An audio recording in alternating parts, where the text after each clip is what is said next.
So we can already assume, right? I know there's a lot of permitted protests, but there are going to be some unpermitted protests that just spark off. There are going to be disruptions. People are going to block some traffic.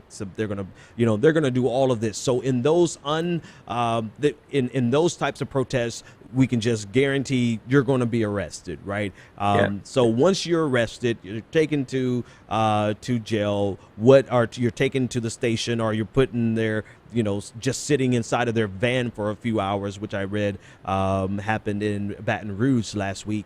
What happens next, and how do they, if they're in Philly, they're just in Philly for enough time for this convention, how do they get out and get home? Okay. First, I want to take a step back. You should go to the protest with somebody you know. You should exchange cell phone numbers, and you should try to keep an eye on each other so everyone could be in contact if something does happen. Also, it's very important, try to take 2 forms of ID if you can, and some change so you can make a call, because odds are they're not going to let you use your cell phone if you do get arrested.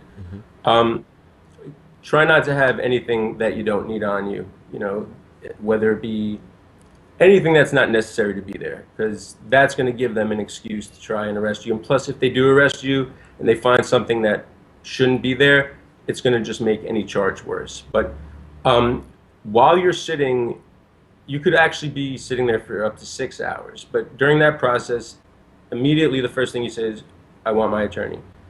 That sets off a certain trigger that they can no longer question you about anything related to that.